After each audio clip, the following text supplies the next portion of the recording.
Mama, Mama, stop it now. Don't you know that he's the one that I love? Your mom doesn't like me. Eh? What are we? You will just observe the way this one will talk. You go wait for this one to talk. You will come wait, make the person respond. We don't talk like that in real life.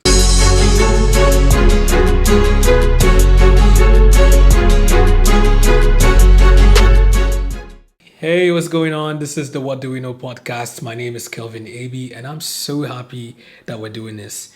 Now, I know that typically what we do here is we talk about like humanity, what do we know about society? What do we know about how people behave under the circumstances? But this time around, we want to dive into like a realm of basically things that are not realistic. Okay, so we're not doing realism today. We're doing fiction. Okay. And particularly, we want to talk about the series How to Kill a Monkey.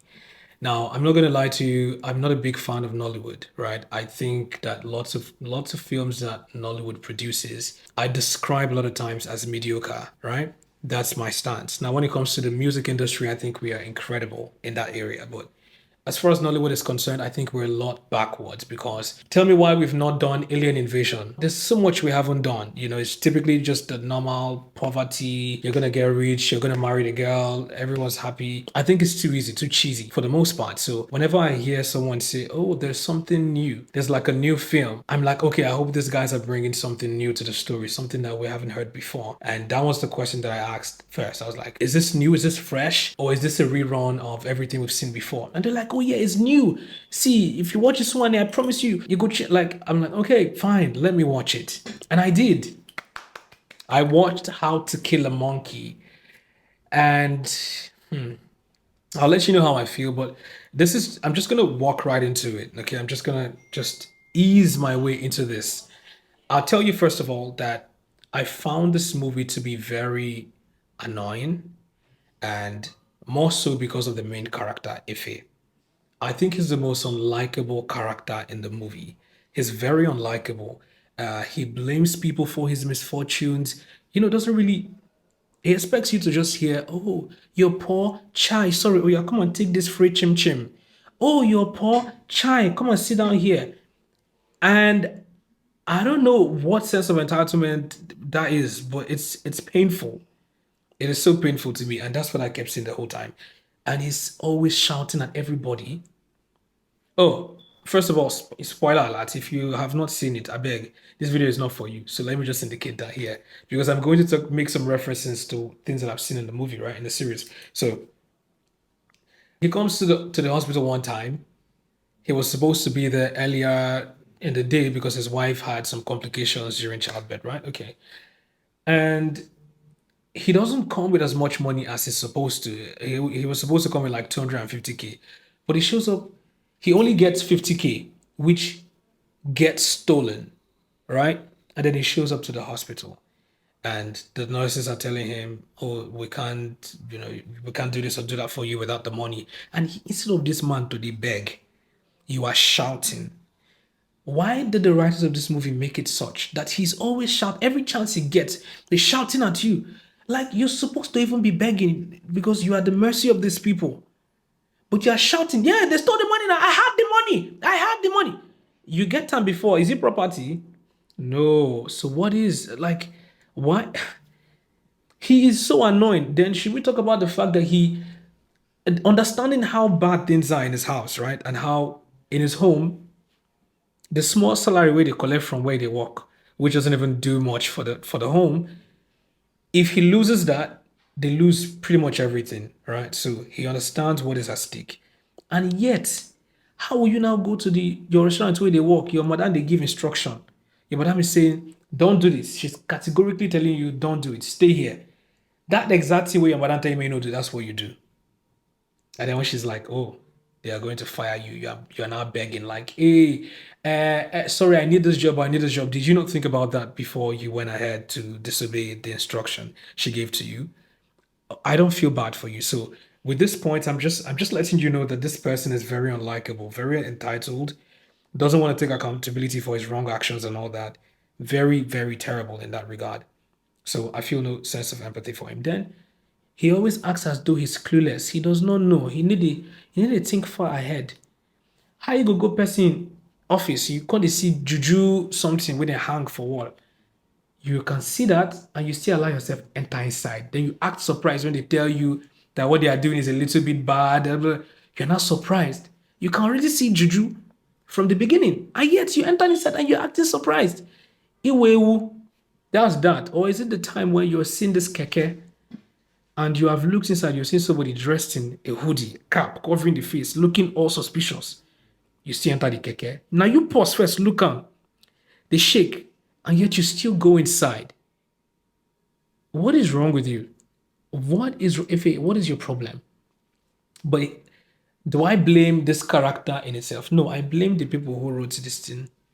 Because why are you making this person just torment us with bad character?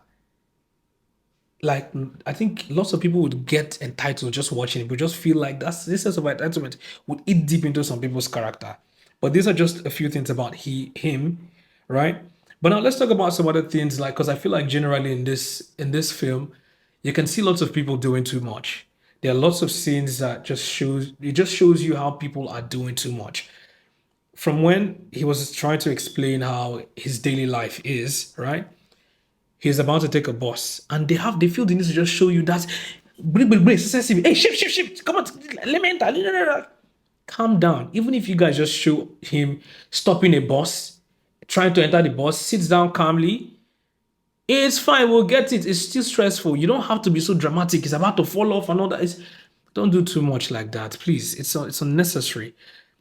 Let's talk about those guys that were with Obos, right? They were all sitting together in the restaurant and they were asking if how much do you make a salary here? How much do they pay you?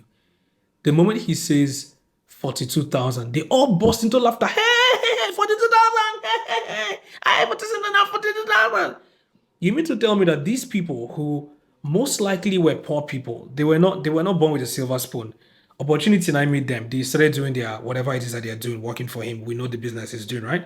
Okay. So these guys were not born rich. They got rich perhaps, let's say 4 years ago, 5 years ago. You guys have suddenly forgotten now that people who work as waiters and waitresses do not make 500,000 a month. Really? You want us to believe that you totally don't know. You think cleaners are making 1 million a month? How is that funny? How is that shocking? So I don't know why they needed to do all that drama. Hey, all those dramatic, they are unnecessary. Be real. Even if one person does it, it can't be all of them that can be mumu like that now. Yeah? It is surprise a lot for now. It doesn't make any sense. There are also lots of unrealistic conversations, right? And one part that really got me was with the first scene that shows Bimbo Akintola. And the reason why I don't like this is because so she's sitting in the office, right? And then the secretary walks in and says, here are the files you asked for. And it's like, why is it always this very vague statements? Here are the files you asked for. Here are the documents you asked for. We always never get to know what these people even do for work, right? Secretaries are always, sorry, so your meeting with Mr. Femi has been scheduled. What? Be real. What do you mean? These are the files you asked for. These are the documents you asked for. Let's hear the specific documents. Here, these are the so documents you asked for. These are the so files. Let's know what you guys are doing. But it's always so generic. This generic statement. Yes, madam. Here are the documents you asked for. I'm tired of this thing. It's just so basic, so generic, so freaking vanilla. Oh, let's talk about the friendship part. All right, Bimbo loses her husband. She's depressed. She's really sad about it. She's sitting right on the edge of the bed, looking out through the window, lost in her thoughts. And then her friend walks in, sits on the bed by her side, and goes, "Look at me. Look at me." She manages to like turn around like reluctantly to look at her. And the friend goes, "Everything's going to be fine." Why do they always make friends in this movie just have these generic roles? Again, it's not realistic. If my friend tells me this, I'm going to be so mad at you. Like, there are ways you can comfort me. You can't just, I lose my partner and you walk in and tell me, "Look at me, everything's going to be fine."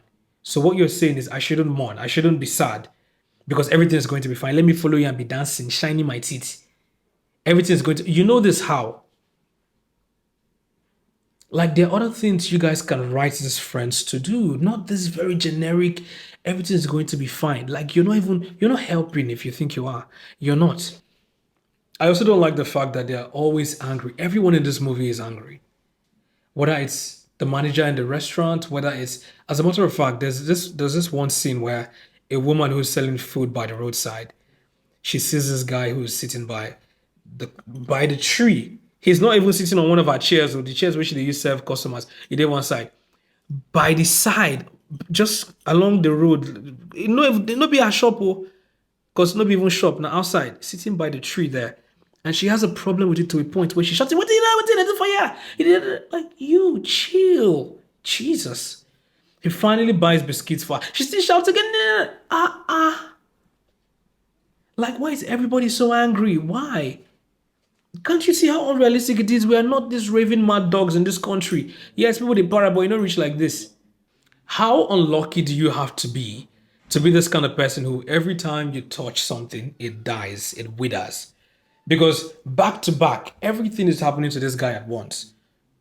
Just at the same time when your wife is giving birth to triplets, you had just lost your mom, about to bury her. And of course, you so happen to be perhaps the first child. And so it's all on you. And around the same time, your other child who was in school all this time, blah, blah, blah, her uncle chased her, she's now back home. Okay. Or see how everything is happening at the same time. You lose your job all at the same time. Yo. And the way that this timings are so impeccable, it just also he has been following up on this guy, this tech guy, who he has been sending emails over 200 and no, specifically 215 emails. He memorized that. But yeah, the one time that this guy decides to give him audience and tells him, okay, come in, pitch your idea to us. That is the one time that he opened his bag and realized that his laptop is lost. Like, this guy's, what are you guys writing? You're doing too much. And I'm just saying, like, oh, my days. I'm also going to talk about the acting. I don't feel like these guys were really delivering in their acting. First of all, the first scene, the acting was annoying. They had young boys who were over dramatizing. What are you shaking like that for? What are you trembling like that for? Eh? Now you carry your leg, go that place to go sign up, do what they do. They tremble. And it was just looking so fake.